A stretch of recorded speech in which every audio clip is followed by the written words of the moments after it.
Sang jutawan itu memutuskan untuk memberi kejutan pada calon istrinya. Dia pulang lebih awal, bunga di tangan, senyum sudah siap, tapi dia tidak percaya dengan apa yang dilihatnya ketika menyadari apa yang dilakukan tunangannya terhadap asisten rumah tangga di dalam rumah mereka sendiri. Dan pemandangan itu cukup untuk mengubah segalanya. Arya Pratama memarkirkan mobilnya 1 blok dari rumah. Tidak masuk akal sama sekali, tapi hari itu dia memutuskan untuk berjalan kaki sisa perjalanan. Mungkin dia ingin memperpanjang momen itu. Mungkin dia ingin lebih merasakan keputusannya sendiri. Buket bunga mawar tergeletak di kursi penumpang sejak keluar dari toko bunga. Mawar putih, sederhana, tanpa berlebihan. Dia bukan pria yang suka hal-hal dramatis. Dia lebih suka tindakan yang tenang. Pernikahan semakin dekat, tanggal sudah ditetapkan, undangan hampir semua sudah dikirim. Dinda tampak puas dengan setiap detail. Dia membicarakan gedung resepsi, kebaya, daftar tamu dengan keyakinan seseorang yang percaya berada di tempat yang tepat, di kehidupan yang tepat. Arya mengamati dan setuju. Selalu setuju. Dia pikir itu adalah kedewasaan. Dia turun dari mobil dengan buket di tangan. Satpam perumahan menyapanya seperti biasa dengan rasa hormat yang otomatis. Arya membalas dengan anggukan singkat dan masuk. Dia naik tangga alih-alih menggunakan lift. Dia ingin tiba tanpa diumumkan. Ide kejutan itu muncul beberapa jam sebelumnya, masih di kantor kawasan Sudirman, ketika sebuah rapat dibatalkan. Dia berpikir untuk pulang lebih awal, memeluknya, mungkin makan siang bersama. Sebuah gestur sederhana, momen hanya untuk mereka berdua. Kunci berputar pelan di gembok. Rumah terlalu sunyi untuk jam segitu. Arya masuk dengan hati-hati, menutup pintu di belakangnya. Dia melepas jas dan meletakkannya di atas kursi ruang tamu. Aroma bunga bercampur dengan pengharum ruangan yang selalu Dinda pertahankan agar tetap sama. Semua di sana punya pola. Dia menyukai itu. Keteraturan selalu memberinya rasa aman. Dia melangkah beberapa langkah dan mendengar suara-suara dari area belakang rumah. Dia tidak langsung mengenali nadanya. Itu bukan percakapan biasa, bukan telepon. Ada sesuatu yang kaku di sana, tajam, seperti pisau yang tidak perlu diangkat untuk melukai. Arya berhenti. Buket bunga tergantung di tangannya, terlupakan sejenak. Sudah saya bilang bukan begitu caranya, kata Dinda dengan nada terlalu tenang. Dia mengenali suara itu. Itu suara yang sama yang digunakan di acara makan malam, di pertemuan sosial, ketika ingin terlihat sopan. Tapi di sana ada sesuatu yang berbeda, sebuah beban tersembunyi di balik kelembutan. Arya melangkah 1 langkah lagi, masih di luar jangkauan pandangan. Dia melihat Sumi membelakangi, memegang ember, bahu sedikit membungkuk. Asisten rumah tangga itu sudah bekerja di rumah selama berbulan-bulan, selalu pendiam, selalu tepat waktu. Dia hampir tidak ingat pernah bertukar lebih dari 2 kata dengannya. Saya tidak minta pendapat, lanjut Dinda. Saya memberitahu bagaimana seharusnya dikerjakan. Sumi bergumam sesuatu dengan pelan. Arya tidak mendengar. Dia hanya melihat gerakan kepala yang tertahan, sebuah gestur otomatis dari seseorang yang setuju untuk menghindari konflik. Dinda menghela napas tidak sabar. Luar biasa ya, kamu selalu saja menemukan cara untuk memperumit hal yang sederhana. Arya merasakan perutnya menegang, bukan karena isi kalimatnya, tapi karena nadanya. Itu bukan suara yang pernah digunakan padanya, tidak pernah. Sumi membungkuk untuk memungut sesuatu yang jatuh. Dinda tidak membantu, hanya mengamati dengan tangan bersedekap seperti seseorang yang menilai sebuah kesalahan. Dan perhatikan baik-baik, tambahnya. Saya tidak mau hal seperti ini terjadi lagi. Sudah cukup repot saya dibuatnya. Keheningan yang mengikuti terasa berat.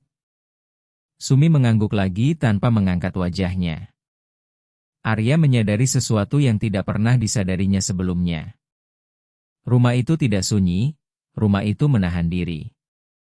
Ada ketegangan konstan di sana, tak terlihat, yang tidak pernah dia sadari karena tidak pernah ditujukan padanya. Dinda berbalik sedikit dan Arya mundur selangkah secara naluriah, bersembunyi di balik dinding. Jantungnya berdetak lebih cepat sekarang, bukan karena takut, karena keanehan. Wanita yang akan dinikahinya tampak seperti orang lain ketika tidak sedang diamati. Sudah, pergi sana, katanya, mengakhiri percakapan seperti seseorang yang menepis urusan yang tidak penting.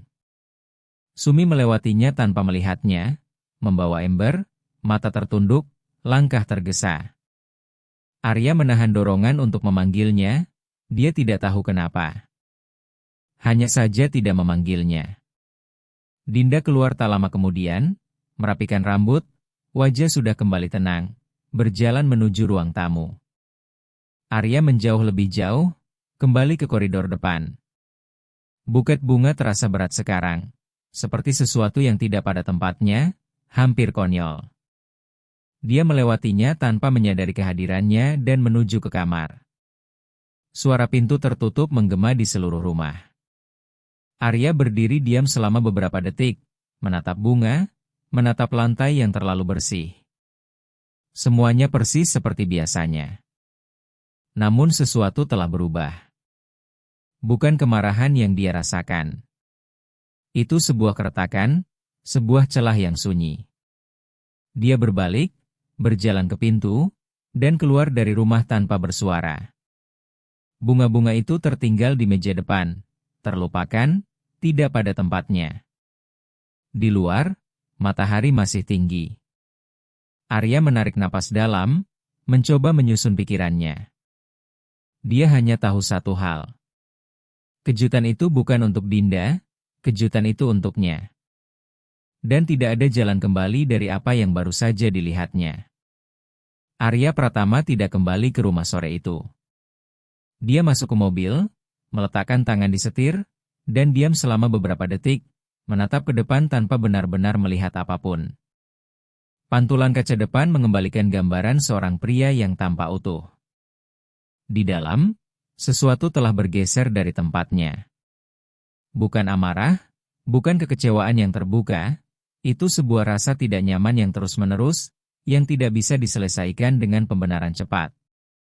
Dia menyetir tanpa tujuan selama beberapa menit sampai menyadari bahwa dia mengulangi jalan-jalan yang sudah dikenalnya. Memang selalu begitu. Ketika perlu berpikir, dia membiarkan tubuhnya berjalan otomatis sementara pikiran mencoba menyusun apa yang baru saja terjadi. Itu bukan kejadian yang terisolasi, katanya pada dirinya sendiri. Tapi dia juga belum bisa memastikan bahwa itu sebuah pola. Belum. Terlalu dini untuk kesimpulan. Arya selalu percaya bahwa keputusan penting membutuhkan data, bukan dorongan hati. Meski begitu, gambar itu terus kembali. Nada suara Dinda, keheningan Sumi, kealamian yang satu merendahkan yang lain. Tidak ada teriakan, tidak ada hinaan yang eksplisit, dan mungkin justru itulah yang membuat semuanya lebih mengganggu. Itu tidak tampak seperti kesalahan, itu tampak seperti kebiasaan. Malam itu, Arya tidak menelepon tunangannya. Dia mengirim pesan singkat, mengatakan ada urusan mendadak dan akan tidur di luar. Dinda membalas dengan oke yang terlalu cepat, disertai emoji netral. Tidak ada pertanyaan, tidak ada kekhawatiran. Dia memperhatikan itu, tapi tidak berkomentar. Keesokan harinya, dia kembali ke rutinitas kerja seolah tidak terjadi apa-apa. Rapat, telepon, keputusan. Dia berfungsi dengan baik dalam mode itu. Di kantor, tidak ada yang menyadari ketika sesuatu mengguncangnya. Arya selalu dikenal karena stabilitas dan kendalinya, tapi untuk pertama kalinya dalam waktu yang lama, pikirannya tidak patuh. Di antara satu rapat dan rapat lainnya, kenangan-kenangan lama mulai muncul. Adegan-adegan kecil yang sebelumnya tampak tidak relevan, komentar-komentar lepas, lirikan cepat, situasi di mana Dinda menunjukkan ketidaksabaran terhadap pelayan restoran, resepsionis, sopir. Dia selalu menafsirkan itu sebagai stres, kelelahan, terburu-buru. Sekarang dia tidak begitu yakin. Sore itu dia memutuskan untuk pulang lebih awal lagi. Tidak mengumumkan, tidak memberitahu, hanya masuk. Kali ini dia tidak membawa bunga. Rumah sedang beraktivitas. Suara dari dapur, langkah tergesa, air mengalir. Arya meletakkan kunci di atas meja dan berjalan pelan, menjaga jarak. Dia tidak ingin diperhatikan, belum. Dinda duduk di meja sambil berbicara di telepon. Suara manis seperti biasa, termodulasi, hampir terlatih. Tentu saja, Say, semuanya akan sempurna, katanya. Aku pastikan setiap detail harus sempurna. Arya mendengar tanpa terlihat. Kontras antara suara itu dan suara kemarin kembali mengganggunya. Ketika telepon berakhir, Dinda berdiri dan menuju ke area belakang rumah. Sumi ada di sana, melipat kain lap dengan hati-hati. Arya berhenti lagi di titik yang sama seperti hari sebelumnya. Bukan kebetulan, karena pilihan.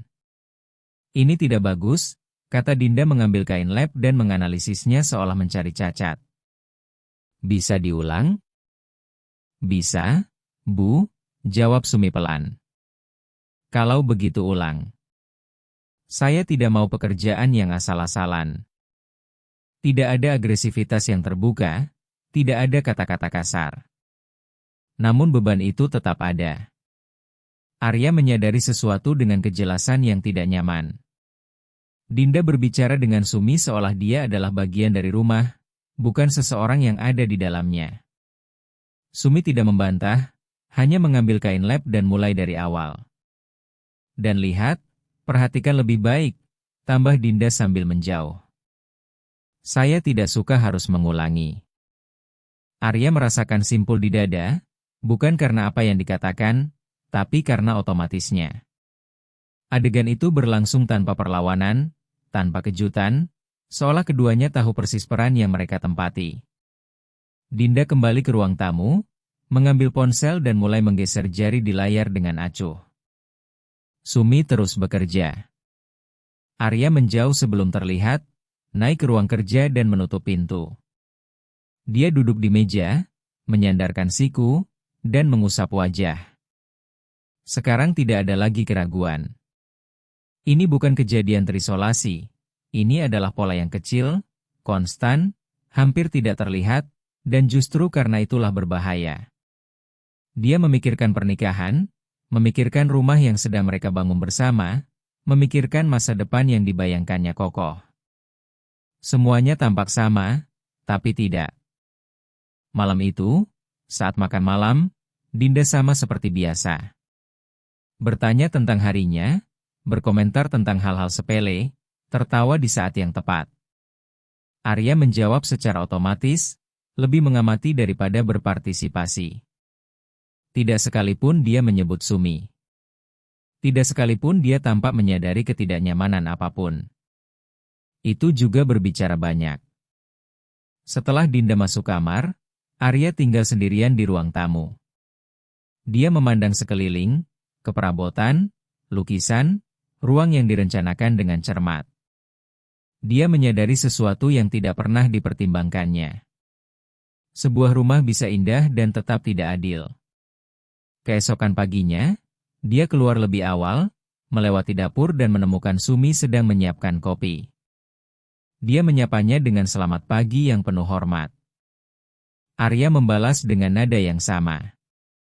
Untuk pertama kalinya, dia memperhatikan kelelahan di mata perempuan itu. Semua baik-baik saja di sini? Tanyanya tanpa basa-basi. Sumi ragu sedetik, hampir tidak terlihat. Baik, Pak. Arya mengangguk, tidak mendesak, belum. Dia keluar rumah dengan sebuah kepastian yang tidak nyaman yang terbentuk perlahan. Dia tidak akan menikahi orang yang dia pikir akan dinikahinya. Dan semakin dia mengamati, semakin dia mengerti bahwa penemuan itu tidak mengizinkan ketidaktahuan. Sesuatu harus dilakukan, Tapi sebelumnya dia perlu memahami sejauh mana semua itu. Arya menghabiskan minggu berikutnya mengamati dalam diam. Bukan rasa ingin tahu, itu adalah metode. Dia selalu percaya bahwa orang menunjukkan siapa mereka sebenarnya ketika tidak tahu sedang dinilai. Di tempat kerja, itu adalah aturannya. Dalam kehidupan pribadi, dia tidak pernah menerapkan ketelitian yang sama. Mungkin karena percaya bahwa kasih sayang tidak memerlukan ujian. Sekarang dia menyadari betapa hal itu telah menjadi kenyamanan. Di rumah itu, segalanya berfungsi seperti panggung. Setiap ruangan punya fungsinya. Setiap orang menempati tempatnya. Dinda bergerak di antara semuanya dengan alami, seolah dia bukan hanya pemilik ruang, tapi juga hubungan-hubungan yang ada di dalamnya. Arya tidak pernah mempertanyakan itu. Dia pikir itu kerjasama. Sekarang dia mulai melihatnya sebagai kendali. Hari Selasa, dia sengaja terlambat. Menelepon untuk memberitahu bahwa ada rapat mendadak dan baru pulang nanti. Balasan Dinda datang cepat, praktis, tanpa tanda frustrasi apapun. Oke. Aku di rumah aja ngurus-ngurus ini. Ungkapan itu terus bergema di kepalanya. Dia tiba di rumah ketika sudah gelap, memarkir di garasi, masuk tanpa suara, dan berdiri diam beberapa detik sebelum melewati pintu yang menghubungkan area luar ke dapur. Dia mendengar suara-suara. Ini seharusnya tidak begini, kata Dinda dengan nada tenang tapi tegas. Sudah saya jelaskan maunya bagaimana. Saya bisa rapikan lagi, Bu, jawab Sumi dengan hati-hati. Bisa dan harus. Tidak susah kan mengerjakan yang benar dari awal. Arya merasakan tekanan yang sama yang sudah dikenalnya, tapi sesuatu telah berubah. Sekarang dia tidak lagi bingung, dia waspada. Dia masuk ke dapur dengan sengaja, tidak mengumumkan, hanya muncul. Dinda berbalik dengan cepat. Wajahnya kembali tenang dalam hitungan detik. Sayang, kukira kamu pulang nanti. Rapatnya selesai lebih cepat, jawabnya datar. Keheningan yang mengikuti singkat. Tapi mengungkapkan segalanya. Sumi mundur selangkah hampir secara naluriah. Dinda langsung mengubah nadanya. Aku cuma lagi jelasin detail kecil di sini. Kamu tahu kan aku orangnya gimana soal kerapian. Arya mengangguk, mengamati. Sumi melanjutkan pekerjaan tanpa berkata apa-apa. Dinda melewatinya dan menyentuh lengannya dengan kealamiahan yang terlatih. Aku mau naik mandi dulu ya. Nanti turun. Dia pergi. Arya tetap tinggal. Dapur terasa lebih luas sekarang, kosong dari ketegangan yang eksplisit. Dia mendekati meja dapur, berpura-pura melihat sesuatu di ponsel. Kamu tidak perlu mengulang semuanya kalau memang tidak salah, katanya tanpa menatap Sumi. Dia ragu sebelum menjawab. Lebih baik diulang saja, Pak, katanya saja.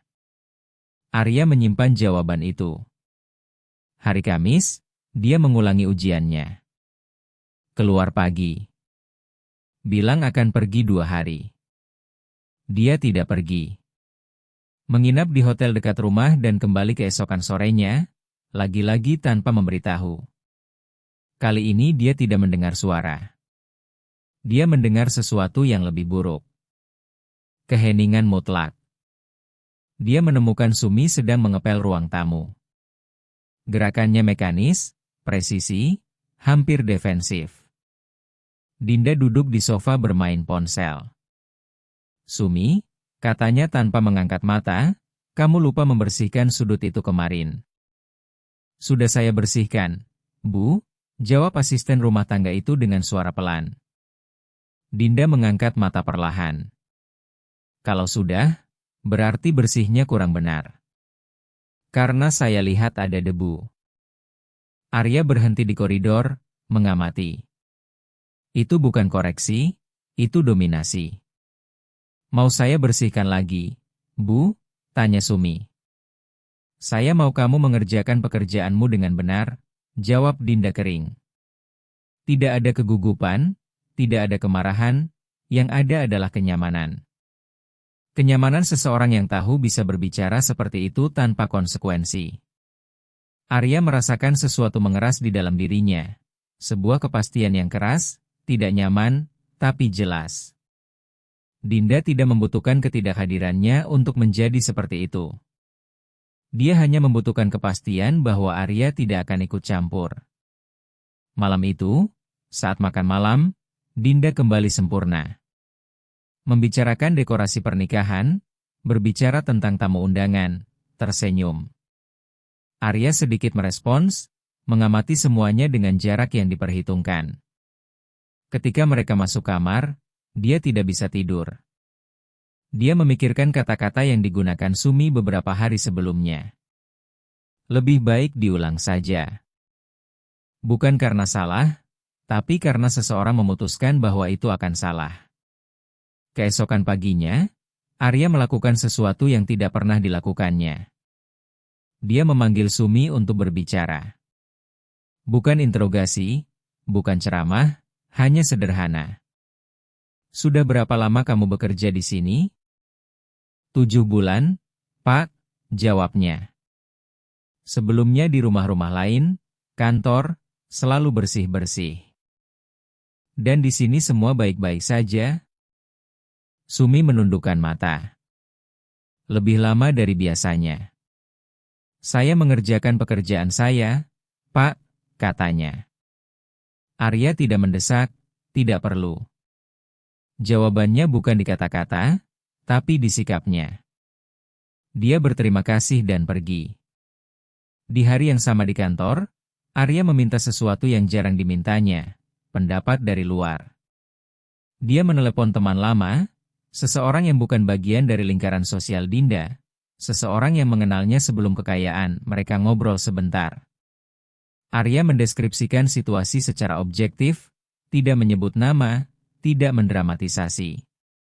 Kedengarannya sepele, kata temannya setelah mendengarkan. Tapi sebenarnya tidak. Orang yang merendahkan orang lain tanpa alasan melakukan itu karena merasa lebih tinggi, dan itu tidak hilang. Arya menutup telepon dengan perasaan terkonfirmasi. Ini bukan berlebihan, bukan terlalu sensitif, bukan kelelahan menjelang pernikahan, ini soal karakter. Jumat malam, Arya pulang ke rumah dengan tekad untuk mengamati satu kali terakhir, bukan untuk menghilangkan keraguan, tapi untuk memahami batasnya. Dan untuk pertama kalinya dia menyadari bahwa rumah itu, rumah yang dibangun dengan begitu cermat, telah menjadi panggung di mana dia sudah tahu persis babak selanjutnya. Dia masuk rumah dengan keputusan yang sudah diambil. Dia tidak akan ikut campur, belum. Dia masih perlu melihat sejauh mana semua itu ketika Dinda percaya dirinya sepenuhnya mengendalikan situasi. Bukan untuk mengonfirmasi sesuatu, itu sudah jelas, tapi untuk memahami besarnya jurang yang akan dia seberangi. Dia meninggalkan mobil di garasi dan masuk lewat pintu samping, pintu yang hampir tidak pernah dipakai siapapun. Suara dari rumah datang dari dapur, suara-suara, salah satunya lebih keras dari biasanya. Saya tidak minta ini, kata Dinda kesal. Saya minta sesuatu yang simpel, simpel. Arya berhenti di koridor. Jantungnya tidak berdetak kencang. Dia tenang secara aneh. Seperti seseorang yang sudah tahu akan menerima kabar buruk tapi perlu mendengarnya sampai selesai. Sumi berdiri di depan bak cuci, memegang nampan yang masih basah. Tangannya merah, jari-jarinya keriput karena air dan sabun pembersih. Celemeknya bernoda. Maaf, Bu, katanya. Saya bisa ganti? Dinda menyilangkan tangan. Kamu selalu bisa ganti. Masalahnya kamu tidak pernah belajar. Arya merasakan rahangnya mengeras. Dinda berjalan ke meja dan menarik kursi dengan keras, menimbulkan suara tajam di lantai. Duduk sini. Sumi ragu. Untuk apa, Bu? Untuk mendengarkan, karena sepertinya kalau dibilangin kamu tidak paham. Arya merasakan panas naik ke dadanya. Itu bukan lagi koreksi, itu penghinaan. Sumi mendekat perlahan dan duduk di ujung kursi, tanpa menyandarkan tubuh sepenuhnya. Matanya tetap tertunduk. Lihat saya kalau saya bicara, tuntut Dinda. Sumi mengangkat wajahnya sedetik lalu menunduk lagi. Saya tidak suka mengulang-ulang hal yang sama, lanjut Dinda. Kamu di sini untuk mempermudah hidup saya, bukan untuk bikin masalah. Tidak susah memahami itu. Saya berusaha melakukan semuanya dengan benar. Bu, jawab Sumi, suaranya bergetar sekarang. Dinda melepaskan tawa pendek tanpa humor. Berusaha itu bukan melakukan. Dan jujur, saya tidak tahu dari mana datangnya kesulitan sebesar itu untuk sesuatu yang begitu dasar. Arya menekankan jari-jarinya ke dinding. Dia merasakan amarah, tapi itu amarah yang dingin, berat, yang tidak meledak. Yang menumpuk. Dinda berdiri dan mengambil nampan dari tangan Sumi. Lihat ini, ada noda. Dia memutar benda itu di bawah cahaya. Ini kurang perhatian, kurang teliti, atau memang kurang mampu? Sumi menelan ludah. Kalau ibu tidak puas, saya bisa pergi saja, katanya hampir berbisik. Dinda mendekat, berdiri di hadapannya. Jangan lebay. Tidak ada yang mengusir kamu. Saya cuma bilang kalau terus begini, mungkin kamu memang tidak cocok di sini. Kata itu menggantung di udara. Cocok. Arya merasakan perutnya bergolak. Kamu beruntung, lanjut Dinda, ada di rumah yang bagus. Banyak orang mau melakukan apa saja untuk ada di posisi kamu. Jadi, minimal yang saya harapkan adalah rasa terima kasih. Sumi mengangguk, matanya berkaca-kaca. Berdiri, kata Dinda. Ulang semuanya dan kali ini perhatikan baik-baik. Sumi berdiri terlalu cepat.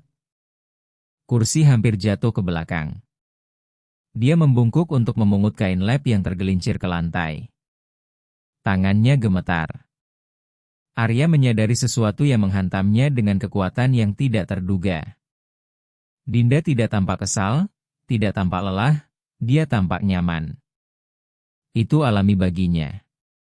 Dia melangkah maju hampir tanpa sadar, lalu berhenti sebelum terlihat. Dinda menarik napas dalam, seperti seseorang yang menutup urusan yang tidak penting, dan mengambil ponselnya. Oh ya, katanya sambil menjauh, dan bersihkan area depan yang benar nanti. Saya tidak mau bau sabun pembersih waktu Arya pulang. Ironi itu menghantam Arya seperti pukulan. Dinda keluar dari dapur tanpa menoleh ke belakang. Sumi berdiri diam selama beberapa detik, mencoba menguasai dirinya. Dia mengusap wajah secara diam-diam, menghapus air mata sebelum sempat jatuh. Lalu kembali bekerja dalam keheningan mutlak. Arya mundur perlahan, tubuh terasa berat, seolah setiap langkah lebih mahal dari seharusnya. Dia naik tangga dan masuk ke ruang kerja, menutup pintu di belakangnya. Dia duduk di kursi dan diam di sana menatap dinding. Tidak ada lagi keraguan, tidak ada lagi pembenaran yang mungkin. Ini bukan soal stres, kepribadian yang kuat, atau perbedaan didikan. Ini adalah pilihan sehari-hari, merendahkan seseorang yang tidak bisa melawan. Dia memikirkan pernikahan, memikirkan janji nikah, memikirkan masa depan di samping seorang perempuan yang merasa lebih tinggi karena menempati posisi tertentu. Dan untuk pertama kalinya dia merasa malu, bukan terhadap Dinda, tapi terhadap dirinya sendiri, karena telah berada di sana sepanjang waktu, karena telah membiarkan, karena telah mengacaukan keanggunan dengan karakter. Ketika turun lagi beberapa jam kemudian, Dinda sudah siap untuk pergi. Aku mau ketemu teman-teman, katanya bersemangat. Kamu ikut? Arya menatapnya selama beberapa detik. Wajah sempurna, senyum terlatih. Perempuan yang semua orang kagumi.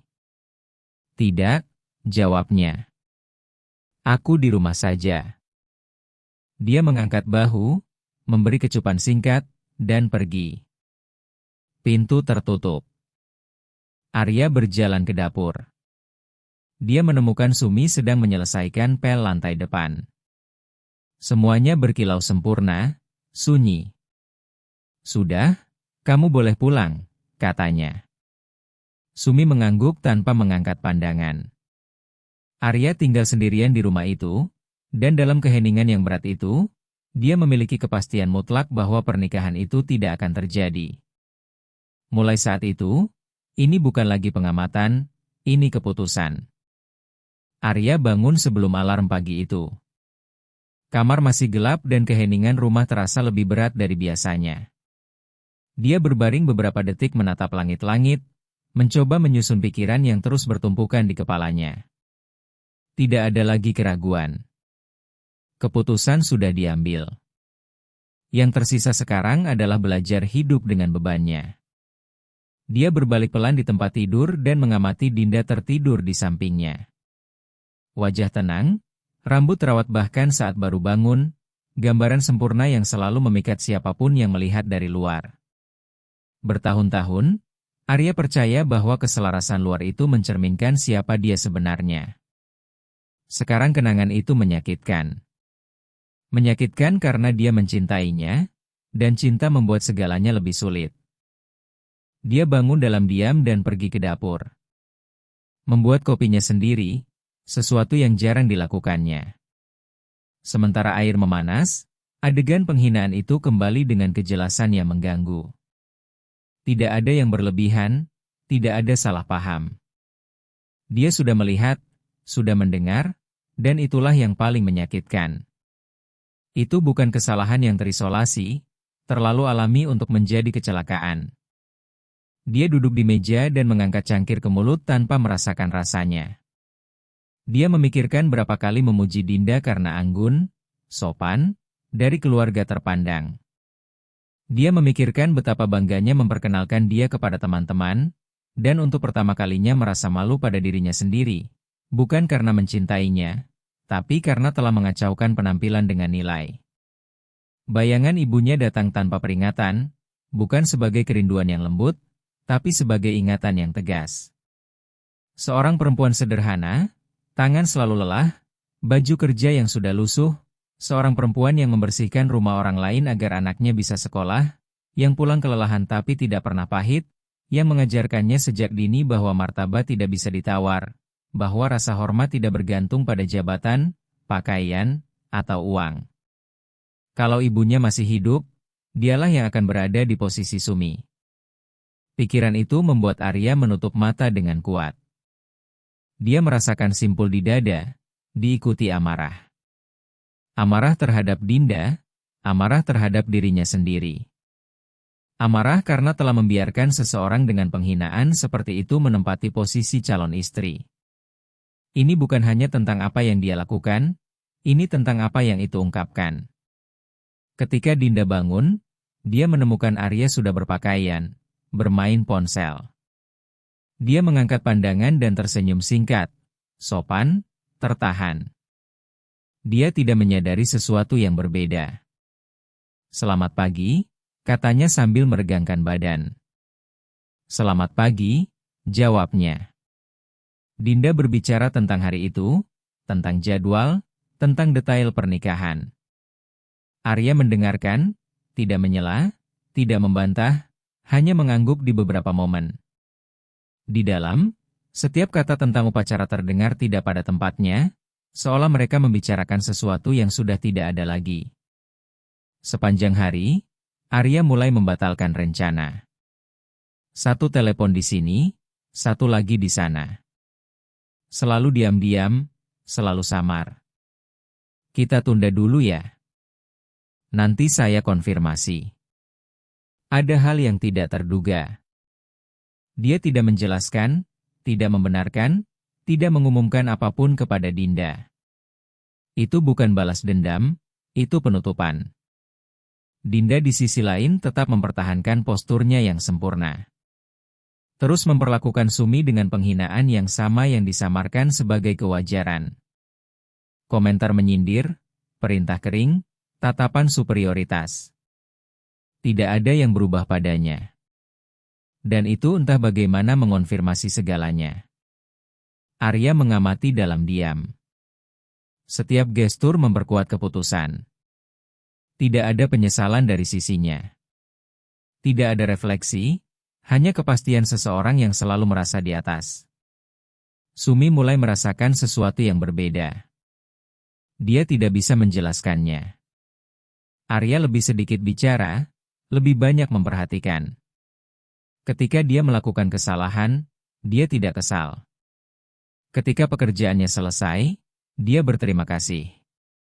Hal-hal sederhana, tapi tidak biasa di lingkungan itu. Di suatu titik, Sumi sempat berpikir dia hanya membayangkan. Dia memilih untuk tidak berkomentar. Dinda memperhatikan jarak yang terbentuk, tapi menafsirkannya dengan caranya sendiri. Dia percaya Arya sedang stres. Dia mencoba menjaga semuanya tetap terkendali.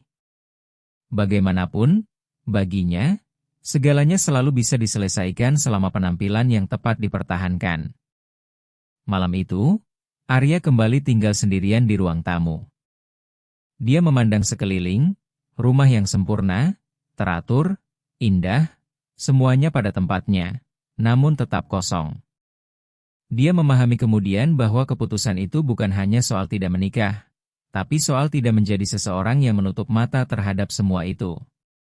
Dia merasakan kesedihan. Kesedihan yang dalam, dewasa, tanpa drama. Tidak mudah melepaskan masa depan yang sudah direncanakan. Tidak mudah menerima bahwa dia telah salah menilai. Tapi ada sesuatu yang lebih kuat dari rasa takut untuk memulai kembali, yaitu rasa hormat terhadap siapa dirinya. Dia memikirkan ibunya lagi, kebanggaan yang akan dirasakan beliau saat itu, bukan karena uang, bukan karena kesuksesan, tapi karena pilihan. Ketika dia berdiri untuk mematikan lampu, Arya sudah tidak ragu lagi. Tidak akan ada percakapan penyelamat, tidak akan ada upaya perbaikan. Beberapa sikap tidak bisa diperbaiki, hanya terungkap. Pernikahan itu benar-benar tidak akan terjadi. Dan meski menyakitkan, dia tahu tidak ada jalan lain yang mungkin. Keesokan harinya, Arya menghabiskan seharian di luar. Dinda menyadari ada yang salah tepat pada saat dia masuk rumah malam itu.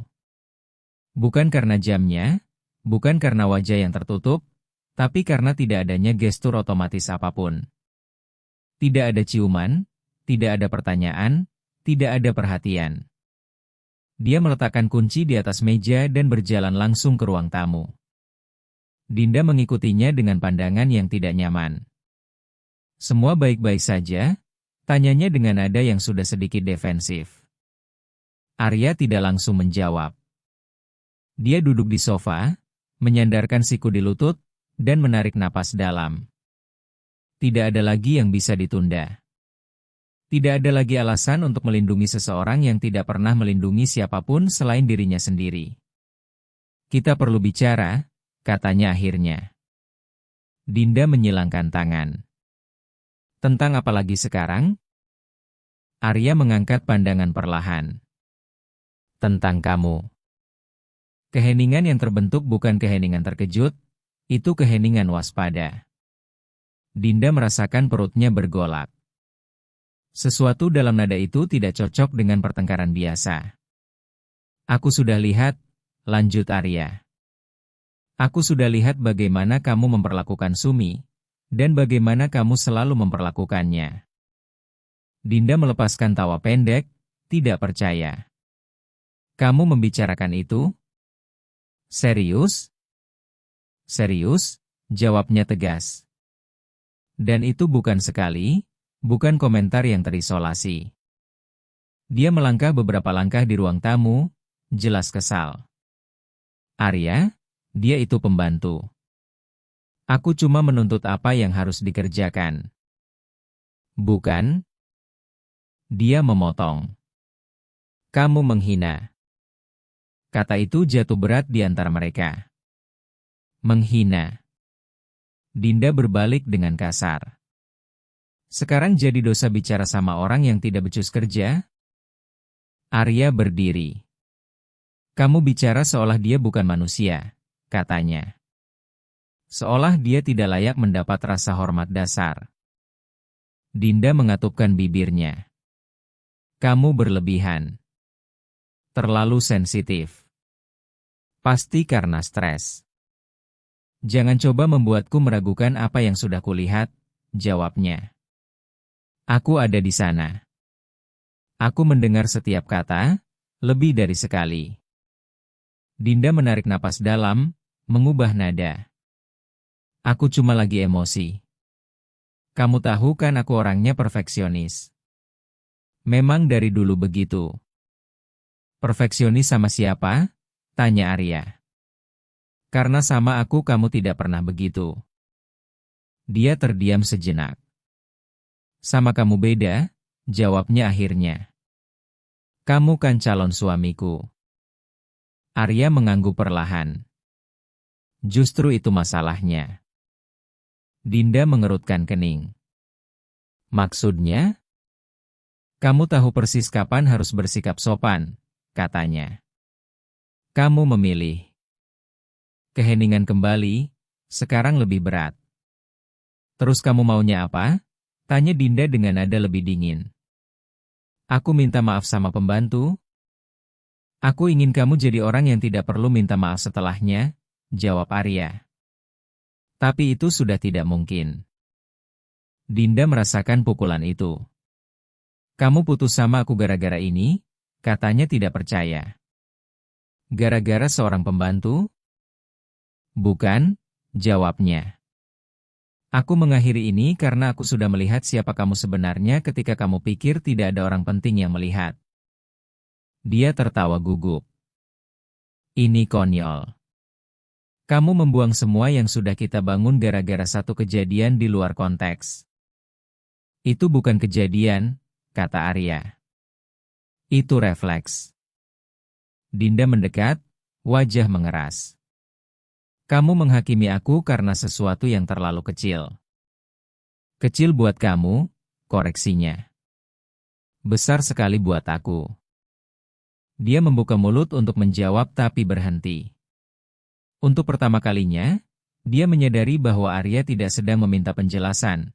Dia sedang menyampaikan keputusan. Pernikahan ini batal, katanya tanpa menaikkan suara.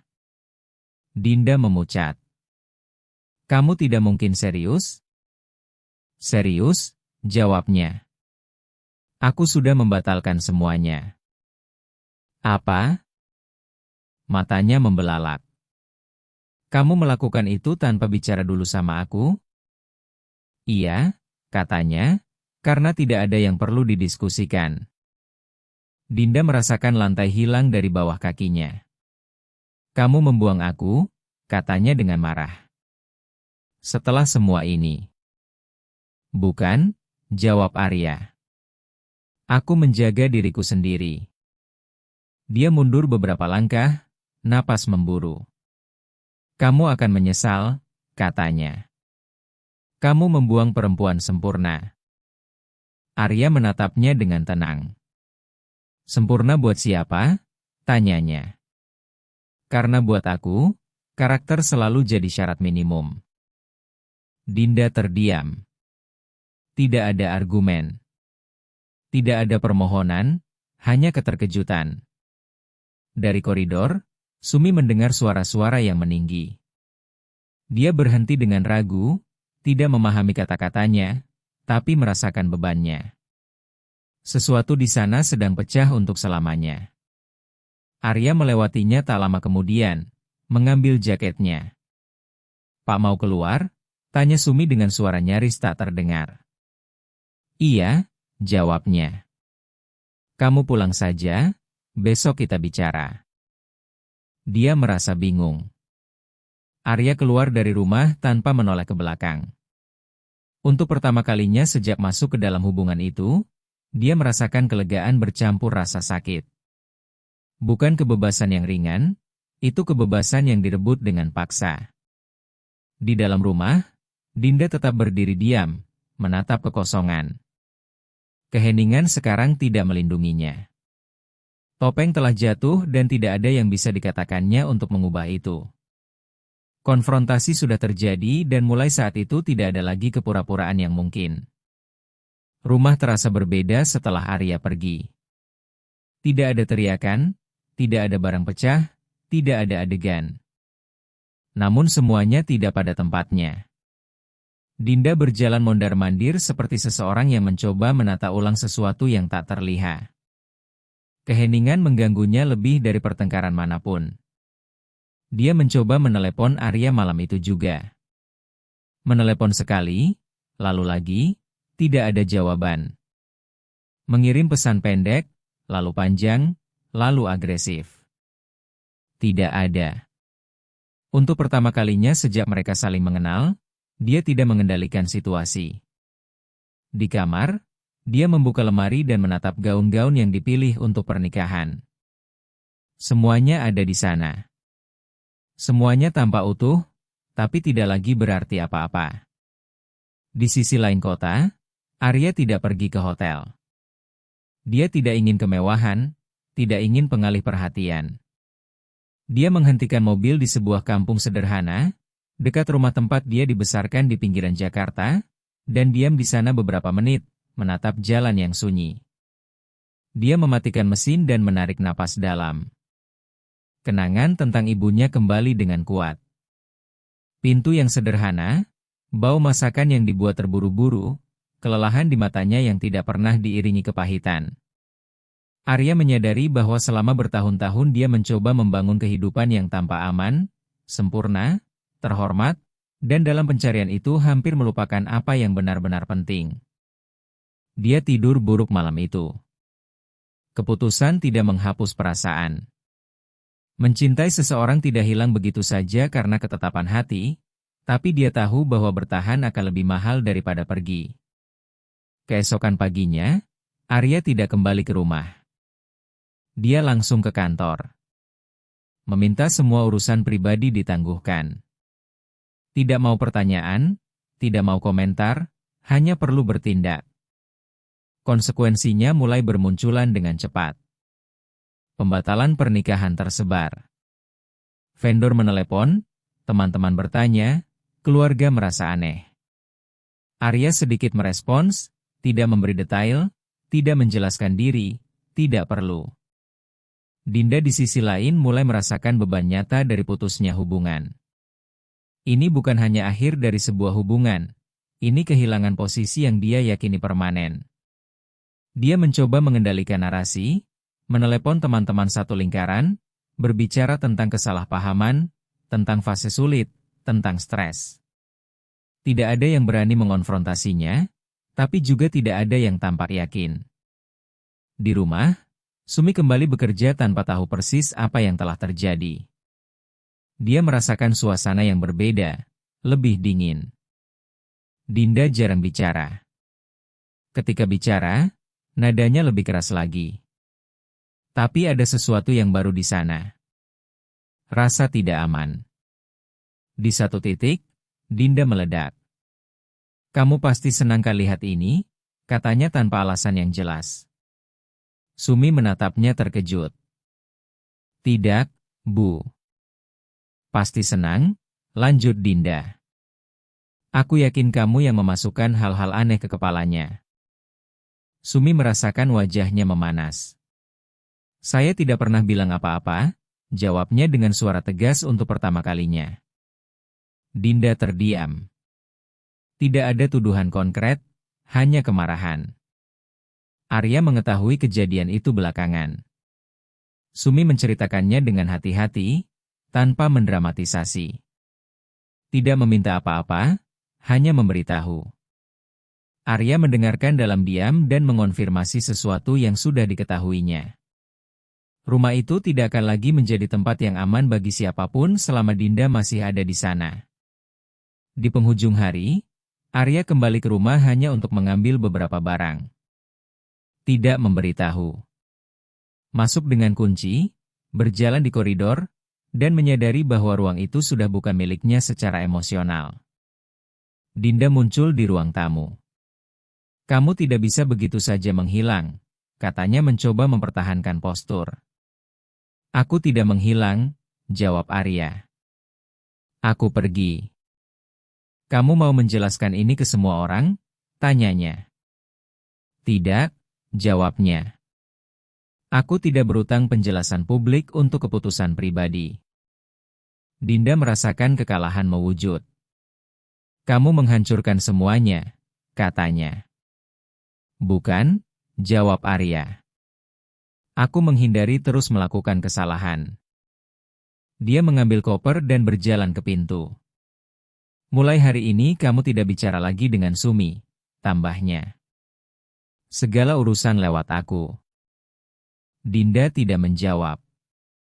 Arya keluar tanpa menoleh. Hari-hari berikutnya, rumah perlahan kosong. Arya mengatur semuanya dengan presisi. Dinda mencoba bertahan, tapi tidak ada lagi ruang untuk manipulasi. Pemutusan itu tidak bisa dinegosiasi. Sumi menyadari bahwa sesuatu telah berubah secara definitif. Arya lebih hadir, lebih perhatian, lebih manusiawi. Tidak ada janji berlebihan, hanya rasa hormat.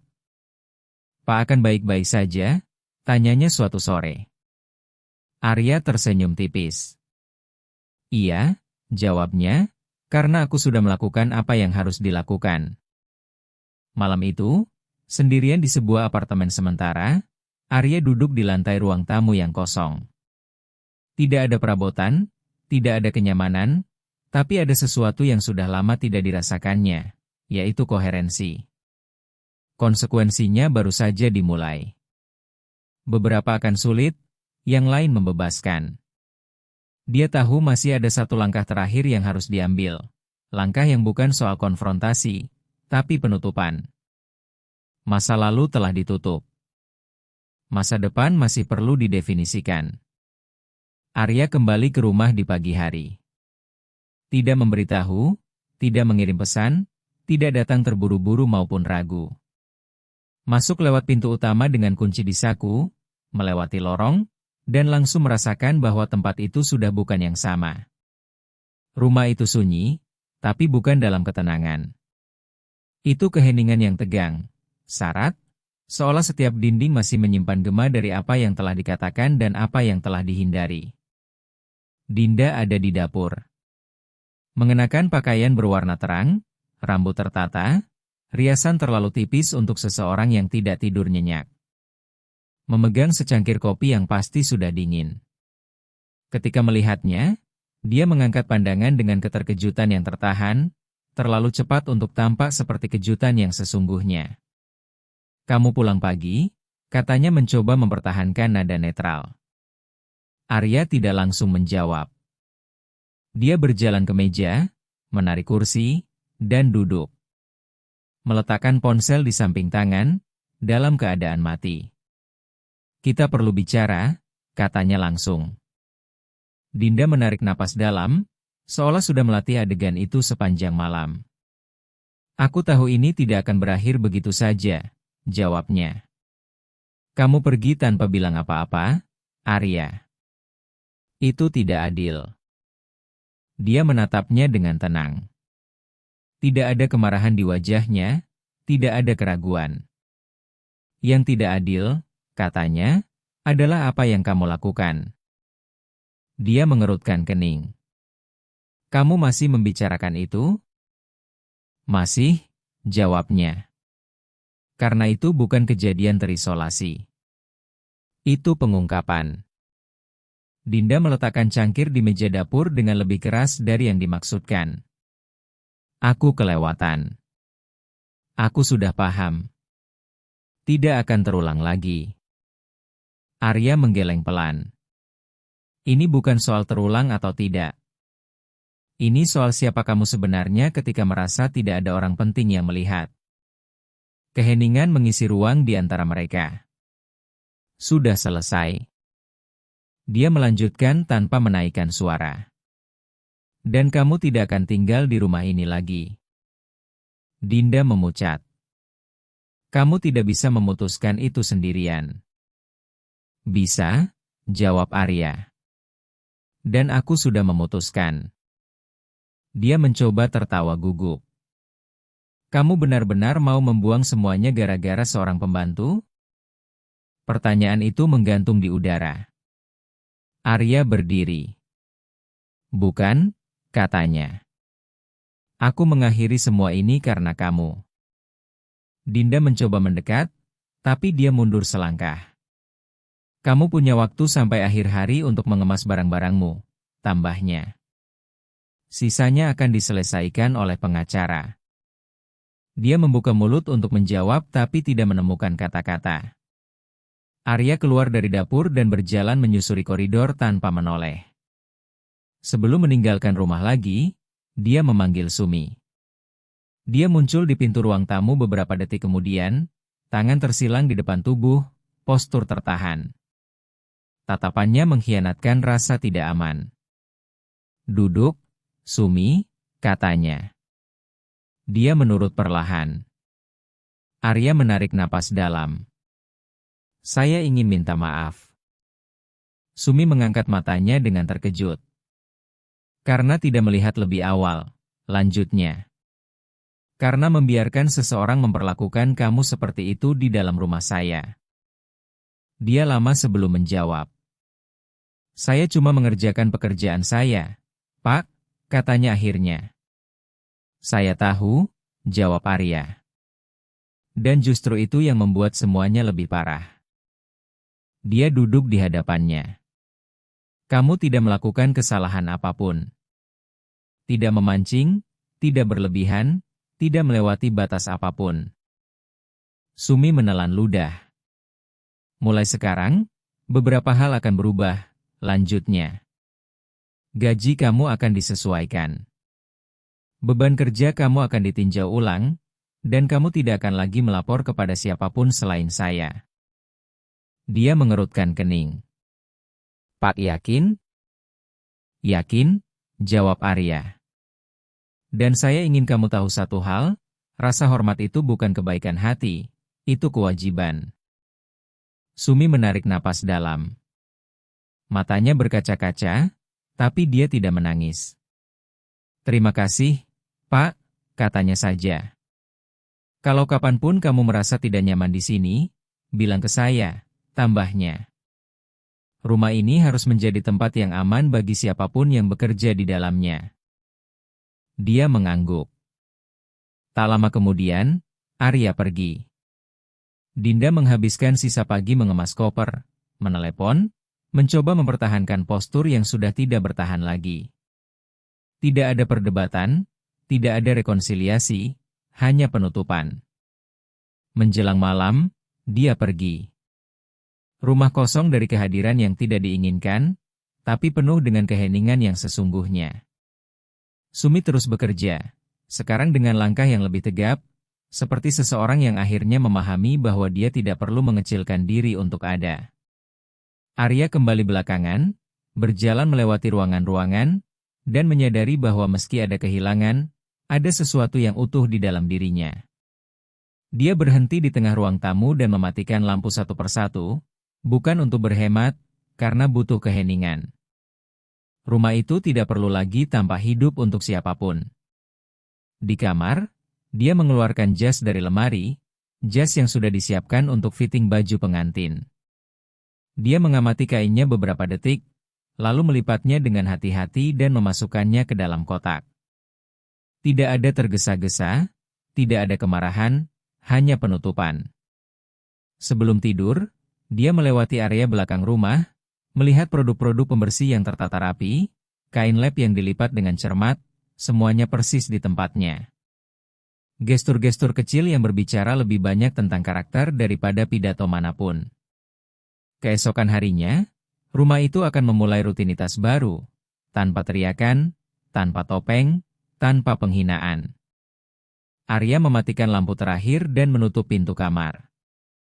Pernikahan itu tidak akan terjadi, tapi untuk pertama kalinya dalam waktu yang lama, dia yakin bahwa dia sedang menempuh jalan yang benar. Terkadang, pengkhianatan terbesar bukan datang dari satu kesalahan, tapi dari kebiasaan. Kebiasaan memperlakukan seseorang seolah tak terlihat setiap hari, menganggap wajar menghina mereka yang dianggap tidak penting, menunjukkan sisi terburuk diri justru ketika yakin tidak akan dihakimi. Arya tidak mengakhiri pertunangan karena berhenti mencintai. Dia mengakhirinya karena memahami sesuatu yang lebih sulit. Tidak ada cinta yang bertahan ketika karakter tidak mengikuti. Dia bisa saja menutup mata, bisa saja berpura-pura itu hanya berlebihan, bisa saja terus menjalani versi indah dari cerita yang buruk, tapi dia memilih untuk tidak melakukannya. Dia memilih kehilangan seseorang agar tidak kehilangan dirinya sendiri. Dan mungkin itulah bagian tersulit dari kehidupan dewasa, memahami bahwa tidak semua yang tampak sempurna itu nyata, dan bahwa terkadang harga dari konsistensi adalah kesendirian, tapi harga dari ketidakkonsistensian jauh lebih besar. Pada akhirnya, cerita ini bukan tentang kekayaan, bukan tentang penghinaan, bukan tentang rumah mewah. Ini tentang siapa dirimu ketika tidak ada orang penting yang melihat. Bahwa status berlalu, penampilan pudar, tapi cara kamu memperlakukan orang yang berada di bawahmu, itu selalu mengungkapkan siapa kamu sebenarnya. Dan ketika hidup menempatkanmu di hadapan kenyataan itu, berpura-pura tidak melihat juga merupakan sebuah pilihan. Sekarang ceritakan satu hal kepada saya.